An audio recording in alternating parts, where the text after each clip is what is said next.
All right, let's jump into another deep dive. Today, we're getting into the nitty-gritty of cybersecurity, specifically for Microsoft 365. Sounds exciting. We've got some excerpts from Microsoft Office 365 that'll really help us break down how to audit our Microsoft environments and, most importantly, how to keep all that data safe. Yeah, that's critical these days. Absolutely. So consider this your guide to protecting those digital crown jewels. I like that, digital crown jewels. It's true, sometimes we forget just how much valuable stuff we have online and how vulnerable it No is. kidding. And these excerpts don't mess around. They get right into some pretty scary what-if situations. Oh, like what? Well, think about a stolen laptop with sensitive info still on it, or even data leaks happening right in Teams chats. Oh, yeah. I've seen that happen way too often. Have you really? Absolutely. I've seen firsthand how much damage those data leaks can cause. It can be devastating for individuals and companies alike. That's frightening. So what causes these leaks? Is it always some shadowy hacker, like in the movies? Oh, not always, no. Sometimes it's as simple as someone accidentally sharing the wrong file or, using a weak password that gets compromised. That makes sense. I guess it's easy to assume Microsoft takes care of all that security for us. Right.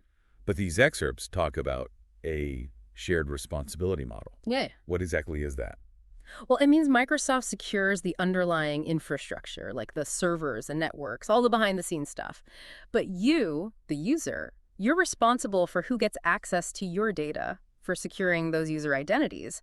And you're also responsible for making sure the data itself is protected. So it's kind of like they give us the fortress, but it's up to us to lock the doors and post the guards. Exactly. It's a bit like your house, right? Microsoft builds it, makes sure the roof doesn't leak, but it's your job to lock the doors, maybe install an alarm, maybe even get a guard dog. Makes sense. So is a security audit basically like hiring a private investigator to check for weak spots in our fortress defenses? Yeah, you could think of it that way. An audit helps you understand where you might be vulnerable and what steps you can take to, improve your security. It's not just about preventing those big breaches you hear about in the news. It's also about making sure your everyday practices, that they align with security best practices. So it's like a checkup to see if we're following the security rules, essentially. Like, that's one way to look at it, yes. Now, I know this source material highlights a specific audit process offered by Rhino Security. What's their approach like? Well, it's not a quick scan and you're done kind of thing. They've got a structured process that takes about 4 weeks. 4 weeks, wow. So it's pretty in-depth. Right. And it all starts with a personalized kickoff meeting to make sure the audit is tailored to your specific needs and concerns. So no generic reports that don't actually apply to your situation. Exactly. They really try to make it relevant for each client. What happens during those 4 weeks, though? I mean, what are they actually doing? They're basically diving deep into your Microsoft 365 environment, looking at your configurations, testing systems, really trying to find any weaknesses a hacker could exploit. Everything from how you manage user access to how you protect sensitive data, especially in things like SharePoint and Teams. So they're not just looking for obvious holes, they're really thinking like a hacker. Precisely. And that's why it's so important to have a team of experts conducting this audit. They've got the experience to spot those sneaky tactics hackers might use. Okay, so they spend 4 weeks poking around, but then what? Do they just hand over a giant report and wish you luck? No, not at all. They actually walk you through everything they've found in a detailed presentation. They'll give you prioritized recommendations, so actionable steps you can take to address those vulnerabilities they found. So it's about providing solutions, not just pointing out problems. Absolutely. And that's why a good security audit is so valuable. It's about empowering you to take control of your security and make informed decisions to protect your data. I see. Now, this source material also mentions 2 types of audits, basic and extended. What's the difference between those? Well, the basic audit is kind of like a broad overview of your security. It covers 8 key areas: identity, admin, apps, operations, mail, files, teams, and devices. So it gives you a good baseline understanding. Okay, so it's like a general checkup. When would someone need the extended audit then?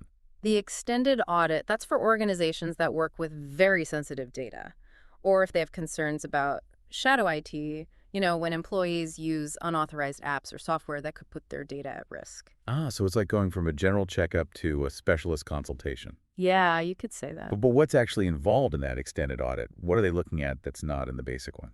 Well, for one thing, they do a much deeper analysis of file sharing.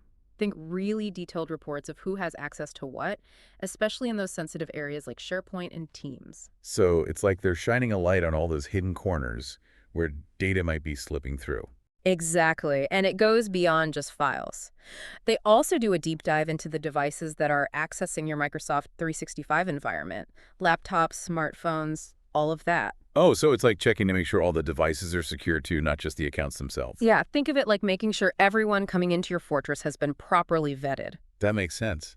And what about those external applications and integrations? We talked about those earlier. Are those part of the extended audit? Absolutely. That's actually one of the most valuable parts of the extended audit. They really look at those connections to make sure they're not a backdoor for hackers.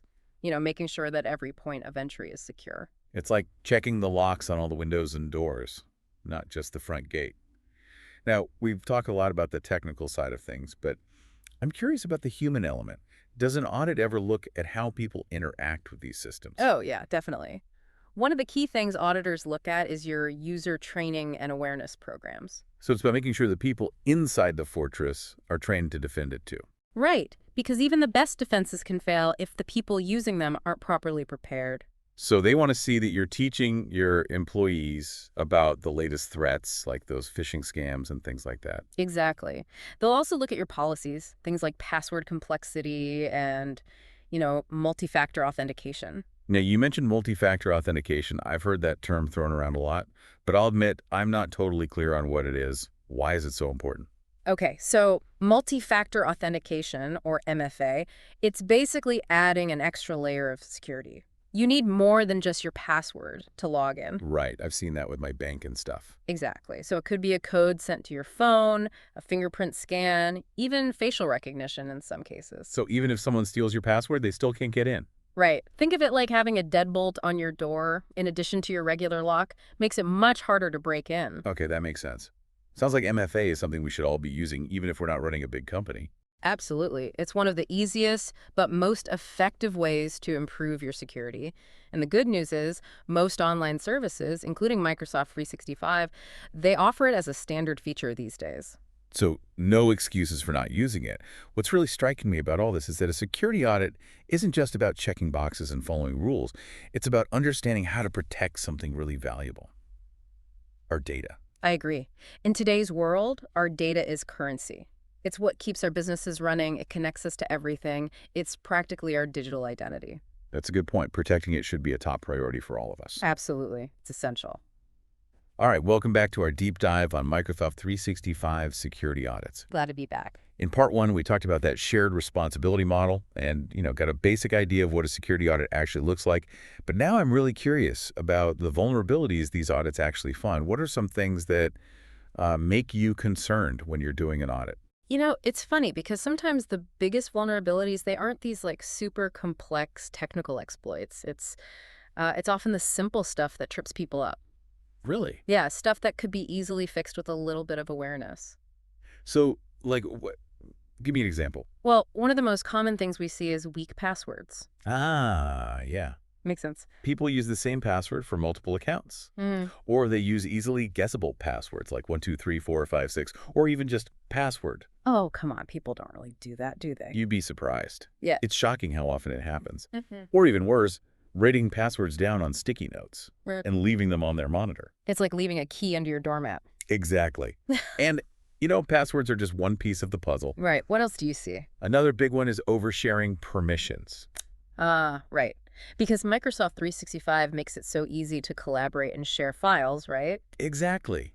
But sometimes people get a little too enthusiastic with that share button. You mean like accidentally giving someone access to stuff they shouldn't see? Exactly. And it's not always intentional. Sometimes it's just not understanding the different permission levels or not really thinking about who actually needs to see something. I can see that happening. It's tempting to just hit share with everyone sometimes. Right. It seems easier in the moment, but it can definitely come back to bite you. Okay, so weak passwords, oversharing. Yeah.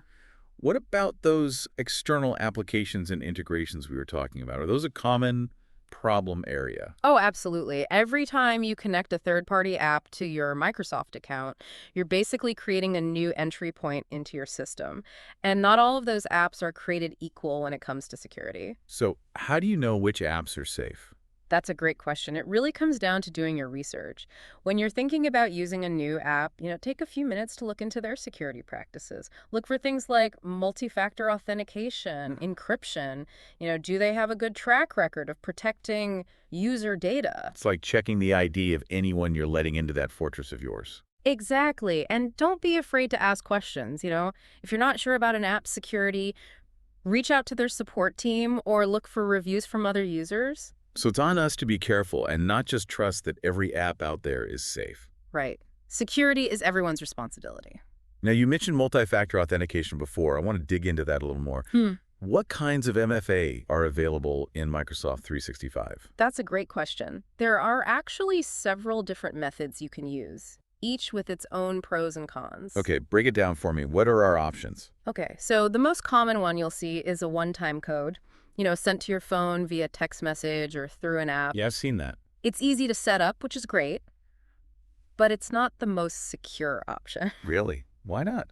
I thought texts were pretty safe. Well, it's possible for hackers to intercept text messages or even get access to your phone number through something called SIM swapping. SIM swapping, what's that? It's kind of technical, but basically they trick your mobile carrier into transferring your phone number to a SIM card that they control. Whoa, that sounds a little scary.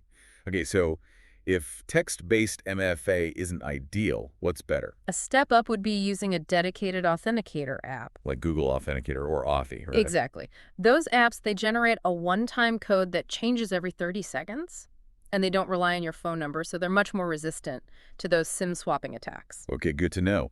So an authenticator app is a good move. Is there anything even more secure than that? Yeah, actually. Microsoft 365 also supports these things called hardware security keys. Oh, yeah, I've heard of those. What are they exactly? They're like little physical devices that you plug into your computer or your phone. They use cryptography to verify your identity, so they're really difficult to hack. So like a physical key to unlock your digital world. Yeah, pretty much. They're considered the gold standard for MFA, but they do cost a little bit to buy. So you're paying for that extra security. Exactly. It's a trade-off. So it seems like choosing the right MFA method is a bit like choosing the right lock for your door. That's a great way to put it. You need to figure out your own security needs and choose the level of protection that makes sense for you. Right. And it highlights the fact that this isn't just about technology, it's about people and processes too. Absolutely. I mean, you could have the best security tools out there, but if your employees aren't trained or your security policies aren't enforced, you're still vulnerable. 100%. The human element is often the weakest link in any system. That's why it's so important to, train your employees on security awareness. What should that training cover? Well, the basics, like how to create a strong password, how to spot a phishing email, how to avoid those social engineering scams. So it's about giving employees the knowledge to be the first line of defense. Exactly. And it can't be a one-time thing either. The security awareness training, it needs to be ongoing. You need to reinforce it regularly. Because the threats are always changing, right? Absolutely. New scams and attacks are popping up all the time. It's a constant cat and mouse game.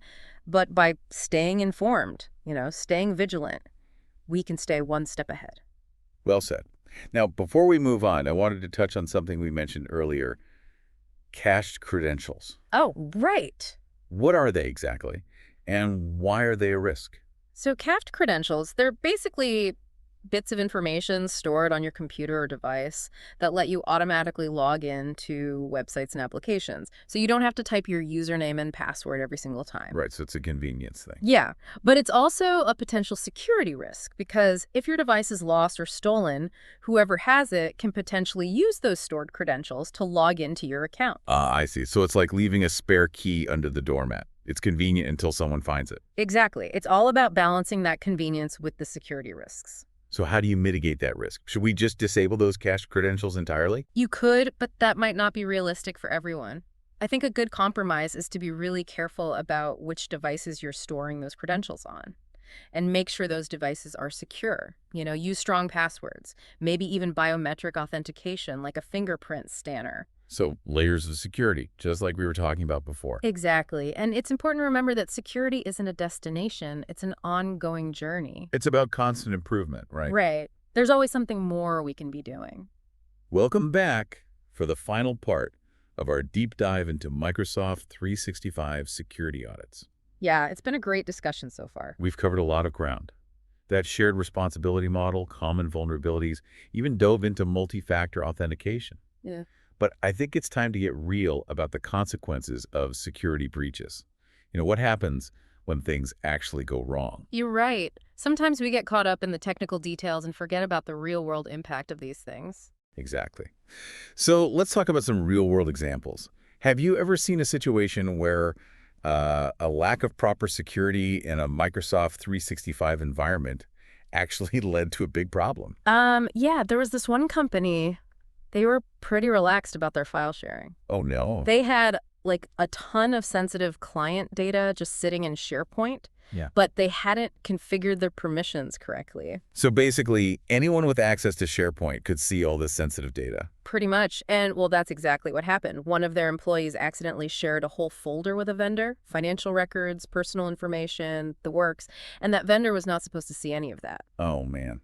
I bet that created a huge mess. It was a nightmare for them. They had to notify all the affected clients, deal with all the reputational damage, and of course, they faced potential legal action. Wow. So even a simple mistake can have massive consequences. Absolutely. That's the thing about security, right? It's all about the details. What about those third-party apps we were talking about? Have you seen any breaches that stemmed from, connecting an insecure app to a Microsoft account? Yeah, definitely. There was this case where a company was using a third-party time tracking app. They hadn't really vetted it properly. So they just kind of gave it access to their whole Microsoft 365 environment without thinking about the security risks. Yep. And the app had a vulnerability. Hackers were able to get into their emails and files. It's like unknowingly installing a trapdoor right into your system. Exactly. And the worst part is the company only realized there was a problem after the data was already stolen. That's terrifying. Yeah, It really highlights the importance of doing your research, not just blindly trusting these apps. right. You can't just assume everything is secure by default. Okay, so we've got external threats, accidental leaks. Hmm. What about insider threats? Have you ever seen someone intentionally compromise security? Unfortunately, yes. I worked on a case where a disgruntled employee, they were on their way out, and they decided to download a bunch of proprietary data. Oh, wow. And what do they do with it? Shared it with a competitor as a parting gift, I guess. Ouch. So even if you have all the technical safeguards in place, you're still vulnerable to the human element. Sadly, yes. You need to be prepared for that. It's not just about external threats. It's about having controls in place to mitigate those insider risks, too. Like having a strategy for defending your fortress from both outside and inside. So after hearing all these scary stories, what are the main takeaways for our listeners? Well, I think the biggest one is that cybersecurity, it's not just an IT issue, it's a business issue. Right, because a security breach can affect every part of a company. Exactly. Finances, reputation, everything. And another key takeaway is that security isn't a one-time fix. It's an ongoing process. You've got to be vigilant, you've got to adapt, and you've got to learn from your mistakes. It's like taking care of a garden. Right. You can't just plant the seeds and walk away. You need to nurture it, protect it, adapt to the changing seasons. I love that analogy. And just like a garden, the more you invest in your security, the stronger and more resilient it will become. So what are some concrete steps our listeners can take to start improving their Microsoft 365 security right now? Well, the first thing, and I know we've talked about it a lot, is enable multi-factor authentication everywhere, every account. Yeah, it's one of the simplest things you can do, but it makes such a big difference. Absolutely. Another important step is to go through your file sharing permissions. Make sure you're not accidentally giving people access to things they shouldn't see. So lock down those sensitive folders, double check who you're sharing with. Exactly. And of course, if you're using any third-party apps, do your research. Make sure you understand their security practices. Right, don't just assume everything is safe by default. Yeah, be proactive. And finally, talk to your IT team, maybe a security consultant, about getting a security audit. Because an audit can uncover those vulnerabilities you might be missing. Exactly. Think of it as a checkup for your digital fortress, making sure your defenses are strong and you're ready for whatever comes your way. This has been a really eye-opening deep dive. We've talked about the technical side of Microsoft 365 security, the human element, and the importance of building a security-first mindset. It's been great being here. And to our listeners, we hope you found this episode informative and empowering. Remember, knowledge is power when it comes to cybersecurity. Stay curious, stay vigilant, and stay safe. Thanks for joining us on this deep dive.